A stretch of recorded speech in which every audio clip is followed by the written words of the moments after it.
Good evening. You're listening to The Truth Tank, and I'm your host, The Tank. If this is your first time listening to The Truth Tank, a big welcome. If you're a repeat listener, welcome back. If you're a regular listener to the show, you'll know the lie has begun. The prologue to The Lie of Communism is available now wherever you get your podcasts from. Just before I forget, I've got some very big news. I made my first ever guest appearance on the Cheers Big Ears podcast with the Chad. It's episode 112. You can find it on Spotify, Apple Podcasts, or wherever else you get your podcasts from. It was a lot of fun, and a big thank you to the Chad for having me on. I look forward to appearing on Cheers Big Ears many more times to come. It's a very funny episode, so definitely subscribe and listen to that. It's episode 112 on the Cheers Big Ears podcast. You can find out how the Truth Tank came about, the trials and tribulations of podcasting, drunk stories, One's Gotta Go, metal icons, and much, much more. So this is another weekly Tank episode. It's another film review. And tonight's film is the long-awaited Mission Impossible The Final Reckoning, or MI8, the second and final part to Mission Impossible Dead Reckoning. It's also the final installment in the long-running franchise. So without further ado, let's get into tonight's show. This is episode 80 of The Truth Tank, and the 8th installment of the Weekly Tank, Mission Impossible, The Final Reckoning, film review. G'day. Don't skip. Let me interrupt the podcast that you're currently listening to with some blatant self-promotion. What do you get when you mix two Aussie mates, a splash of booze, well, more than a splash, and some microphones? You get Cheers Big Ears, hosted by myself, the Chad, and my mate, Matt, and sometimes, but more often than not now, my missus, Bobby. It's a podcast of adult beverages and not-so-adult conversation. It's not serious, far from it. Well, except for that one episode, but that was just that one. We're available wherever you get your podcast fix. Cheers, Big Ears. So MI8, Mission Impossible The Final Reckoning, is the final and 8th installment in the long-running Mission Impossible franchise. It's one of my favourite film franchises.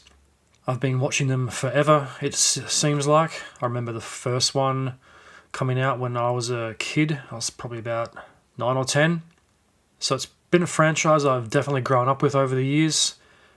And I always look forward to the next installment in the Mission Impossible franchise. They were the perfect film in between Bond films and later the Jason Bourne films. I think the Mission Impossible films were more fun, especially the later few Bourne films and some of the Bond films. The Bond films got very serious.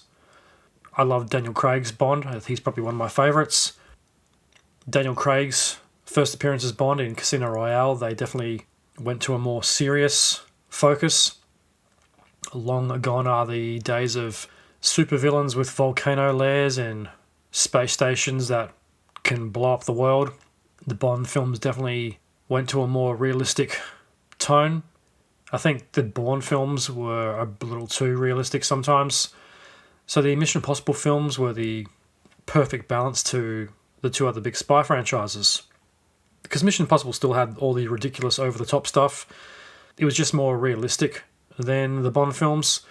And all the stunts were all done by, for the most part anyway, done by Tom Cruise. And the Mission Impossible franchise was always very stunt-focused, so you knew whatever Mission Impossible film you were seeing, you were going to see some death-defying over-the-top stunts that only the Mission Impossible films could think up.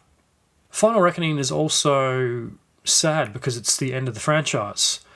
And like I said, it's one of my favourite franchises. I really enjoy the Mission Impossible films. Every couple of years you'd find out one was coming out, it would always be one of my most anticipated films of the year. And the last installment, Dead Reckoning, came out 2 years ago now. So it's been the long-awaited finale to Dead Reckoning and to the series as a whole. Unfortunately, the last couple of films are being directed by Christopher McQuarrie. He's a great action director. He seems to be the perfect fit for Mission Impossible films. Him and Tom Cruise seem to work well together. Mission Impossible stars the living god himself, Mr. Tom Cruise. Is there anything the man can't do? He's a cinema legend, and much like Brad Pitt, he is one of the last true movie stars. Which is sad when you think about it. There's no movie stars anymore in the old-fashioned sense. Yeah, sure, there's a lot of actors around, but how many of them are going to be iconic names like Humphrey Bogart or Audrey Hepburn, John Wayne, Burt Lancaster, Kirk Douglas, Faye Dunaway, names like that. Tom Cruise, Brad Pitt, Arnold Schwarzenegger, Nicole Kidman. They're the last remnants of the old school breed of movie star. But anyway, I'm getting a little sentimental. So Tom and Co are back for one last showdown. Mission Impossible Final Reckoning picks up where Dead Reckoning 1 left off, which I did mean to watch before I saw this, but unfortunately I just kind of ran out of time. The Final Reckoning is also the longest running time in the franchise. It comes in at nearly 3 hours. It's about 170-something minutes. And going into this film, I kind of anticipated there was going to be a lot of flashbacks to past films, and there's a lot of connection back to every Mission Impossible film and the entire series, and it does a very good job of linking past events and films back to this Final Reckoning. And just a word of warning, this episode will contain spoilers, so if you haven't seen the film or plan to do so, stop listening now.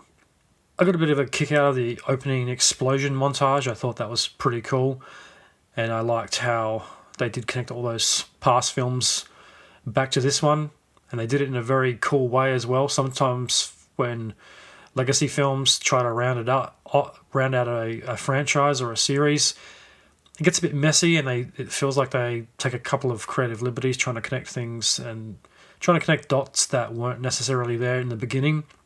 Well, in Mission Impossible, it seems like everything was very well planned out from the first film, even though that's not the case.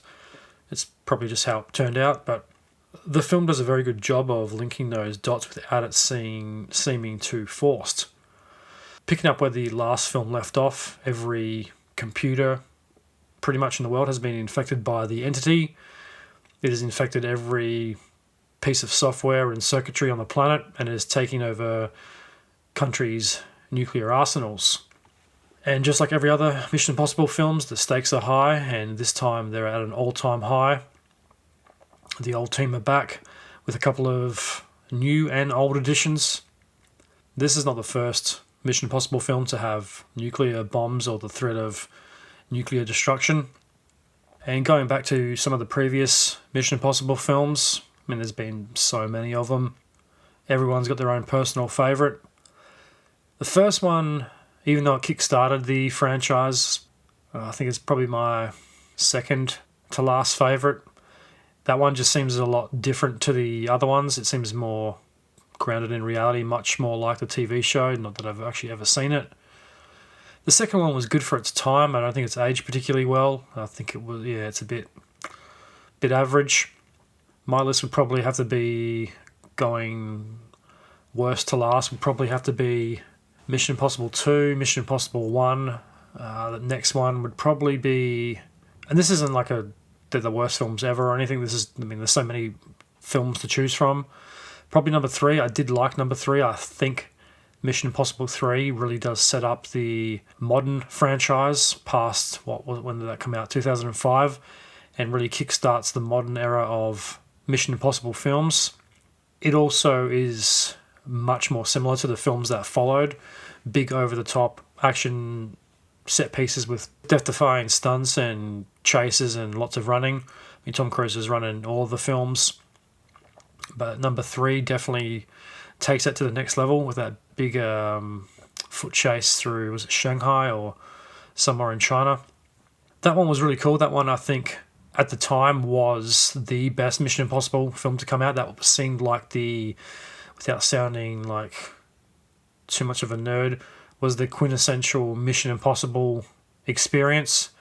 I definitely think that set the blueprint for future Mission Impossible films to keep one-upping the last one. Mission Impossible 3 also introduces us to Benji Dunn, played by Simon Pegg, who's basically the Q of Mission Impossible and appeared in every other film after that. After number 3, I think Ghost Protocol or Rogue Nation. Probably go Ghost Protocol. Ghost Protocol has some incredible action. I love that scene where they're trying to get into the Kremlin They've got that sound device thing in that screen with like the iPad on it. The Kremlin blowing up and climbing up the Burj Khalifa with the magnet sticky glove things. I think the ending's a little anticlimactic. I think Rogue Nation probably comes in next, or Dead Reckoning Part 1. It's a bit of a toss-up between those two. Rogue Nation was pretty fucking good. They had that amazing opening when he's strapped to the side of the military jet. There's the cool opera scene, the big chase through London. The motorbike scene was pretty crazy, and the jumping into the water centrifuge spinny thing and he's holding his breath.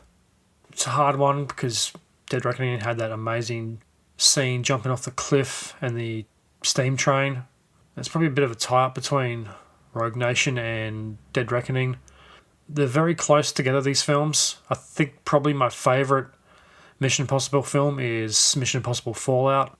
Henry Cavill was great in it. He kind of didn't know which way he was going to go. And once again, there's some incredible action scenes in Fallout. There's that rooftop chase where he broke his ankle filming, the motorbike chase through the streets of Paris, the helicopter scene where he apparently actually flew a helicopter with the bomb attached to it, the fight on the cliff, the halo jump. It's great action, and Mission Impossible 8 is no different. I'd probably say the last three are probably my favourite. Mission Impossible films were always one of my favourite action franchises.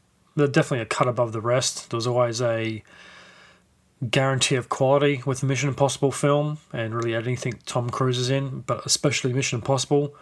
Mission Impossible and Tom Cruise were just the perfect pairing. They were made for each other. I always got that seal of authenticity and a guarantee with the Mission Impossible films that you were going to see something special and a cut above the standard action film that was released. There was always that focus on real practical stunts and only using visual effects when needed rather than do everything in front of a green screen. The Fast and the Furious films used to be very stunt and practical effect based, but the last couple have just been so overdone with special effects ever since the fifth one had that corny drag race and the cars were CGI. It didn't feel real. It wasn't cool. Fast and Furious 5 came out a while ago too. Talk about a franchise that probably needed to end after that one. They just got progressively more reliant on special effects and less about practical effects and stunts. There are some great stunts in the Fast and Furious franchise, and there's probably some of cinema's best chases and car crashes and car stunts. But there was just, I don't know, I just think they were a little too reliant on visual effects in the end. Like number 5 had that cool opening with the train and the car truck thing going up alongside it and the side of the train getting ripped out. That was fucking cool, and that going off the bridge. But then it also has the CGI race. But then it redeems itself with the 2 Chargers ripping out the bank safe and dragging it down the street. But Mission Impossible, there was always like a seal of quality that, you're going to see something special. And back to the Final Reckoning. There's about 20 or so minutes before the opening credits where you get the backstory to everything that's happened in all the previous Mission Impossible films and what happened in Dead Reckoning. And from there, we're basically catapulted straight back into the story.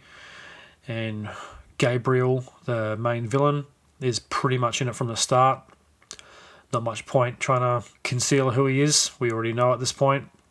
But what the film does really well at this point is kind of construing who Gabriel really is. Is he actually a bad guy, or is he a good guy, or is he better than we think he is? But those doubts are quashed pretty early on when Luther makes a pretty big sacrifice, which ultimately forces Ethan into playing the entity's game, where he puts himself in that sarcophagus thing where the entity reveals its plans to him. The clock starts to tick and there is no time to waste. Ethan ends up turning himself in, where the president agrees to let him try to stop the entity. Despite the running time, the clock is always ticking in this film. Ethan has about 3 and a bit days to save the world from complete nuclear annihilation. This time around, the stakes are at a all-time high. I don't think the other Mission Impossible films have had such a strict timeline. There's always a countdown in a Mission Impossible film, but from memory, I don't think they've had 3 days to save the world. It's always been a bit more drawn out, a bit more linear. Well, this time around, he's got 3 and a bit days before the world is fucked. And there's a lot happening in this film. There is so much drama packed into it, and I think in some parts the action even gets put aside to build the story and the drama a bit more, because the pacing is a little uneven in places. The start of it doesn't have this big action opener that we're used to seeing from the Mission Impossible films. It's more tension-filled this time around. It's a continuation from the last film, obviously, which was to be expected, and there is a recap of the series as a whole, which also doesn't come as much surprise because it is the last film and it's tying everything together. The building of the tension is good. I was just expecting even a shorter action sequence to kickstart the final film, but it kind of just drops us straight into where we left off in Dead Reckoning.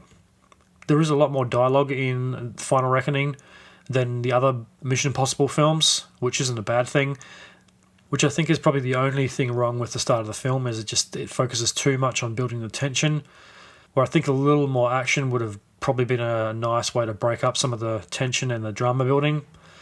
So after we've had the reveal of the plan and Ethan's turned himself into the president, we get a pretty long scene involving Ethan and the president. It kind of goes on a little bit too long, and unlike the other films, there are several more drawn-out story-building scenes that really help up the drama aspect of the story. This is probably 30, maybe 40 minutes into the film, 35 minutes, and there hasn't really been a massive action scene yet, apart from Luther's sacrifice. The action set pieces too in this are quite spread out. The action's always spread out in the Mission Impossible films, but there's always smaller action scenes in between the bigger action set pieces.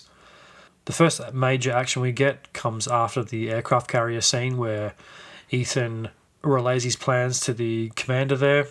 He's supposed to be dropped off in, I think it's the Alaskan Ocean, in the hopes he can get on the submarine, where he can eventually go down to the sunken Russian submarine from Dead Reckoning to find the key and the hard drive, which can help stop the entity.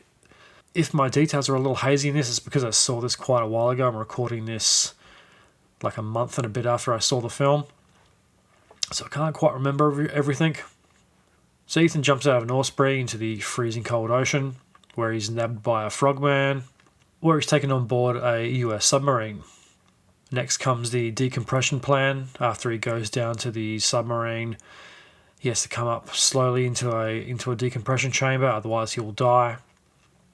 So our heroes head to St. Matthew's Island, the old CIA installation, where we are reintroduced to an original Mission Impossible character, Mr. William Dolan.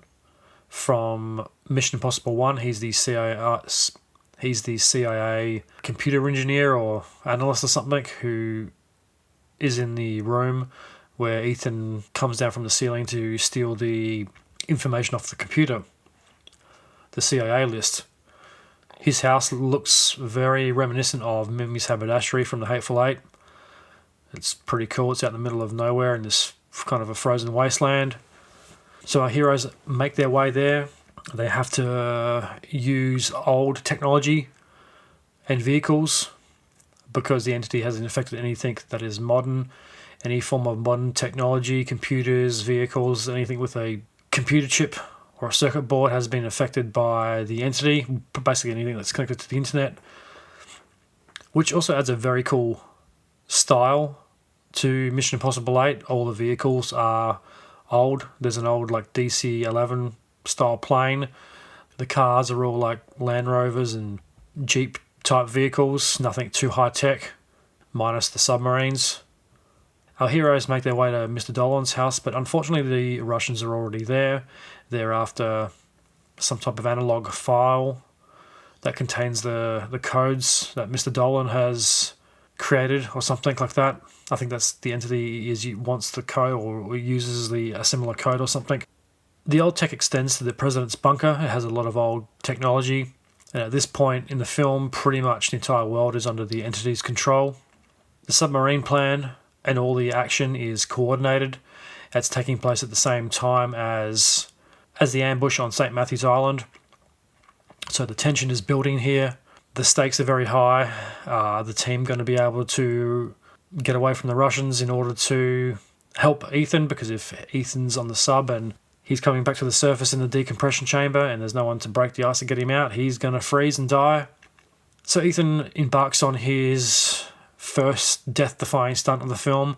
He's in the wet dock of the submarine, which seems like probably one of the scariest places on Earth. I'm not a huge fan of submarines or ships.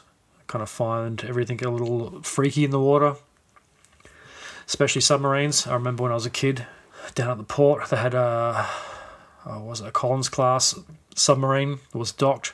You could go on it. You had to line up for a couple of hours in order to get on it. It was pretty popular, and I remember seeing it. And I was in the dock, and it was in the water, obviously. And I remember just standing there. I was probably, 15 at the time. I remember just standing there looking at it and just fucking being freaked out. I got as close to the dock as possible, and there was no fence. It was just basically a little bit of a lip and then a straight drop into the water. I remember just getting really close to the edge and peering over the side and just seeing that fat circular submarine body in the water with all kind of the waves gently lapping at the sides, and just looking down and seeing it probably about a meter in between the submarine and the dock, and just looking at it and going, nah, fuck that. It just freaked me out so much. It was big too. Well, obviously it's going to be big. But seeing it up close was really freaky. It just looked creepy. It was all black. It looked like a submerged shark or some type of underwater predator. My parents asked, did you want to go on it? And I just shook my head and said, no, I've seen it. That's enough. Because it would have been cramped and hot inside. Very freaky up close. The wet dock scene, it floods with water. The back door opens up, kind of like a garage door, and there's this really freaky scene of these two submarines chasing each other. You can see the giant Russian sub in the background following the US sub. He basically, floats out the back door in front of the Russian sub. He's got to swim to the side so he doesn't get hit by it. Oh, it's freaky. One of the wings of the Russian sub hits one of his breathing packs or something, which would in real life would have killed him, but we can give it a pass because it's a Mission Impossible movie. There's some real freaky underwater scenes, and this is under the frozen ice as well, which makes it even fucking freakier. So while this is happening, there's an attack at the shack. Grace and Dolan's Inuit wife are out feeding the dogs. They manage to escape, which starts a big fight with the Russian troops that are there. Ethan's made his way to the sunken wreck of the sub from the first one, which is, fucking freaky. I could not think of anything worse than that. He makes his way into the submarine. Same thing, he has to open one door, which I think probably would have been impossible given the weight of the water. He has to flood it, and the flooding of the water and the moving around of the water inside the sub causes it to start rolling. Just when you think things can't get worse, the sub starts to roll, and it starts to roll down this underwater cliff. It makes all the bombs and stuff move around. The crew are kind of like frozen in time. They're like underwater mummies because the water's so cold. So he has to make his way to the center of the sub where the hard drive is for the entity, where everything began back in 2012. From what I can remember, he can't really move. He can't move, or he gets pinned or something, and he has to get rid of his diving suit. So he's in the submarine basically in his jocks with like a breathing mask on for some of it, or I think he's just in his jocks, which he would have frozen to death. But anyway, it's a cool stunt. Back on the surface, the team bests the Russians and the team separates, which is a little confusing. Grace and the Inuit lady have gone to the site with the sled dogs to try to cut through the ice, so when Ethan's decompression chamber comes up, which is also a bit of a shot in the dark because none of this is really that well planned. It's all basically hope, which Doesn't say a lot because a lot of things could go wrong, and me being a realist was thinking the whole time, well, wouldn't they need a backup plan? I mean, the president's putting a lot of faith into like 5 people to save the world. I know it's only a film, but because they don't really know where Ethan's going to surface, they've got a rough idea where he might be, but it's, with everything that's happened, it could be anywhere. They have to be in the general vicinity to be able to cut through the ice to get him out. Ethan's found his objective and he has to head back where he gets pinned by a torpedo or it blocks a door or something. And there's just a freaky scene of him having to wedge himself into a torpedo tube and open the torpedo tube, get into it, and then swim out the end. I can't remember if he swims out or if he gets shot out, which was very claustrophobic and creepy given it's underwater and it's dark.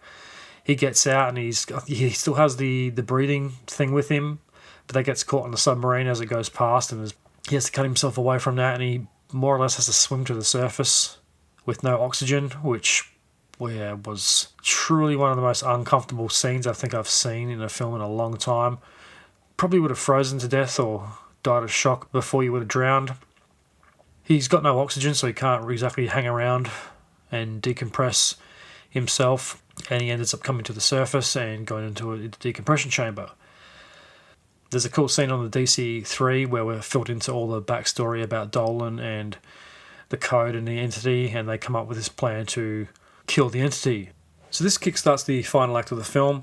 The clock is ticking, and there is not long left. And at this point, the main villain, Gabriel, has been out of the picture for quite a while. He kind of pops up at random places in the movie. He's probably been out of it for probably about an hour. He's not really in the middle of it much at all. He's an interesting bad guy too, because you don't really see him and he doesn't really do a hell of a lot until pretty much the final act of this film. So the next location is South Africa and the Doomsday data servers. There's an installation in a mountain that pretty much has a Doomsday data server that's supposed to be like apocalypse proof. So the plan is to use Gabriel as another team member to activate the pod thing with Luther's USB drive device, so the entity activates the servers going into a 5D data drive. From there, the red wire needs to be cut and the drive needs to be taken out within about a second. Otherwise, the entity would know it's been tricked or something like that. Come to think of it, there's not as many locations in this film as other Mission Impossible films. There's no glamorous Parisian nightclubs or high-rise buildings. It's more of a back-to-basics approach with this because the entity has infected everywhere, so anywhere with a camera or anything can be controlled by the entity. So there's more of a low-tech angle to the locations in this because the data server is up in the mountains in South Africa, which is actually it's a cool location too. It fits with the retro technological vibe with this film. Another thing I noticed in this film, there's not a lot of crowd scenes in this movie as compared to others. There's like one crowd scene at the start, but for the most part, there's not a lot of people around. I mean, I know this is a weird data center complex in the middle of South Africa, but there's not a lot of like guards or anything around compared to other Mission Impossible movies because there's always like 50 guards they got to get past, which adds a creepy undertone to the film because they're expecting that there's going to be a lot of guards at this place and they turn up and everything's been abandoned. But then again, it's kind of the end of the world. So it has a bit of an apocalyptic feel to this scene, which is different from other Mission Impossible films because in previous films, the general public doesn't really know what's going on. Ethan and his team are doing this without getting any recognition and saving the day without anybody really knowing it. This time around, most of the world knows that there's a imminent nuclear threat and it's probably going to destroy the world. So that was another cool element. So time is running very short. This leads to an ambush and a pretty tense situation involving getting to the data center room. Ethan is on the trail of Gabriel, and this leads to probably one of the most insane stunts I've ever seen in a film, and that is the plane chase. There are some absolutely stunning stunts in this film. There's the water one from the submarine. The plane stunt is unbelievable. It defies belief that they actually did this practically and there was no special effects. It's not simple, but it's too 100-plus-year-old style barnstormer planes chasing each other. Gabriel's in one of his lackeys is in another one. Ethan gets on board the lackey's plane, chucks him out and flies after Gabriel. It's also got a very Indiana Jones-esque vibe about it. Ethan's dressed very similar to Indiana Jones. He's got the boots, the khaki pants, brown leather jacket. It reminded me of the biplane scene from The Last Crusade and the start of Raiders of the Lost Ark. I mean, it's worth, even if you're not into Mission Impossible films or action films, it's worth seeing it just for the stunt from a technical standpoint. There's just some really unbelievable and gravity-defying stunts that take place on it. It's fucking incredible. I wanted to see it again just to analyse that scene properly. And just when you think it's pretty much impossible for him to fly a plane at the same pace and speed as the plane in front of him and get on it, the stakes get raised even higher. Ethan's chasing down Gabriel in the biplane. There's that fucking epic shot through a canyon in South Africa somewhere. They're flying over a river through this canyon. One plane's right behind the other, and this is all done like 30 or 40 feet off the ground. It's fucking insane. He comes up alongside Gabriel. He gets on his plane, and he's trying to take out Gabriel, and he's flipping the plane around. And the scene when he's in the wings and he goes like 0G and he gets slammed down was all real. You can see it on his face that there wasn't a stuntman or anything. It was just that was Tom Cruise getting fucking thrown about. It's incredible. Just to be able to hold on to it. You can see him struggling and his jacket being blown and his face getting blown back. It's just insane stunts. It was probably the most impressive stunt I've ever seen put on film.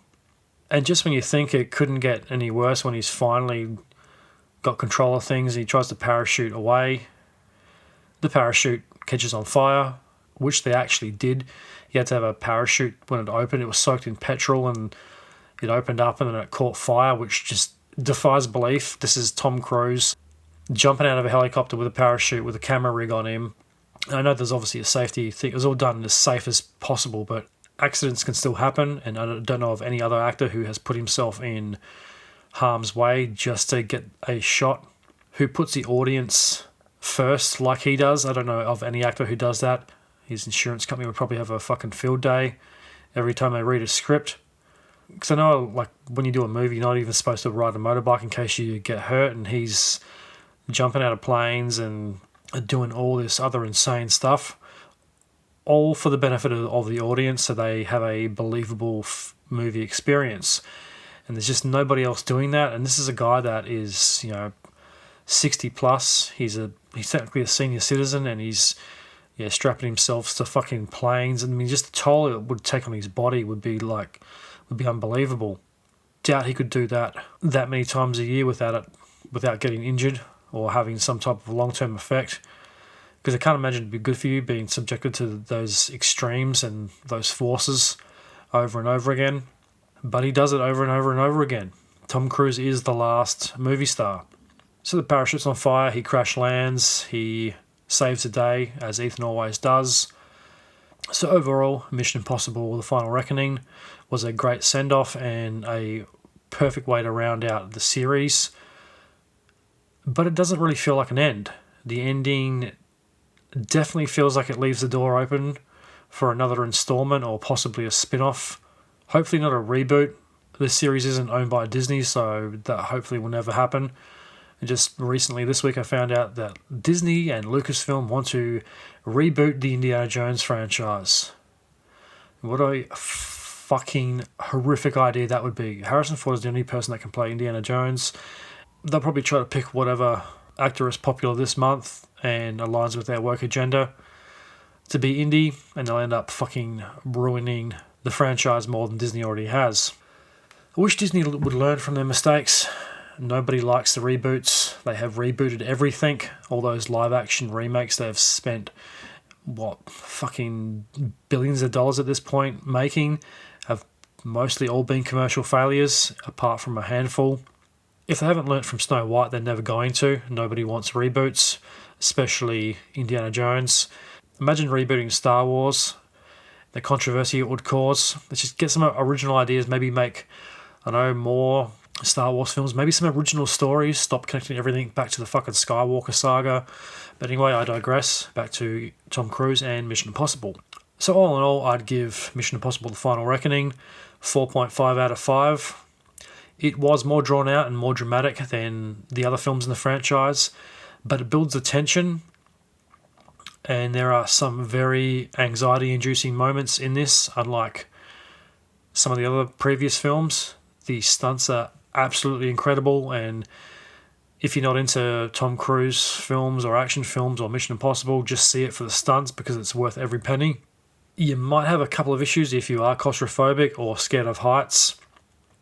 I know I was even more claustrophobic and scared of heights by the end of it, because some of the scenes in the plane where it's going upside down, it would have looked even better on IMAX. There's a scene where like Gabriel's like doing a barrel roll or something, or he's flying upside down and you can just see the ground underneath him, and it wasn't special effects, that was actually the fucking South African ground. That would have looked incredible on IMAX, and yeah, it gave you a perspective of the height and just how dangerous this stunt was. It was fucking incredible. It's very rare that they make films like this anymore. It wasn't green screen. What you're seeing in the screen is really there, much like the cliff jump scene from Dead Reckoning Part 1. It was also really nice to see real stunts again, and these scenes with the planes in the air and the parachutes, and that's really Tom Cruise doing the stunts. No one else does this anymore, especially at his age and his level of stardom. These action set pieces in this are a bit drawn out, and there is a lot of tension and dramatic building. However, the action scenes are big. They're much, I think, bigger and longer than some of the other films. Despite being spread out, there's not as much action as a whole as Dead Reckoning 1 or Fallout, but it is more epic in scale and tone. Hopefully there will be more Mission Impossible films in the future, but having said that, Mission Impossible The Final Reckoning is a very admirable and respectable way to end the franchise and to send it off with a bang. It's been one of my favourite franchises for a long time. I love Tom Cruise. I think he's one of the greatest things since sliced bread. I've always enjoyed his films. He just always takes it to the next level. And as I mentioned at the start of the show, there's always a standard to his and the Mission Impossible films. There's always a quality guarantee. It's a nice send-off, and it's an end of an era. Or is it? Sharks of the Corn? Virus shark? Cocaine shark? Sharktopus? Yeah, those are all real movies. Join me, Steve Coates, as each week I take a comedic look at the bizarre world of sharksploitation cinema on Bucket of Chum, the Shark Movie Podcast. And that brings us to the end of the show. A big thank you to everyone who listened to the end. If you'd like to support the Truth Tank, there's a couple of things you can do. Head on over to the Facebook and Instagram page, give them a follow and a like. Don't be afraid to like some posts, share them around with your friends. You can download and listen to the Truth Tank on Spotify, Apple, Amazon Music, Audible, iHeartRadio, YouTube, Pandora, Castbox, or wherever else you get your podcasts from. Tell your friends, to your family, tell anyone you think might like the show. Help spread it around and get the Truth Tank out there. If you really would like to see the show grow, why not leave a 5-star rating and review wherever you listen to your podcasts? Or if you really, really, really want to help the show, you can write a 5-star rating and review on every podcast platform. That would be greatly appreciated by yours truly. The Live Communism Prologue is available to download and listen wherever you get your podcasts from. The Live Communism Chapter 1 should also be out by this time, so definitely listen to that. The Live Communism is going to be a truly epic series that I've poured my blood, sweat and tears into, and I would greatly appreciate your ears. I'll be back in the next week or two with a brand new episode. That might be a weekly tank episode, another film review, or a smaller topic, or one of the biggest shows. You'll just have to wait and see. But until then, I'm a tank. This is the truth. The lie has begun, but the truth will be told.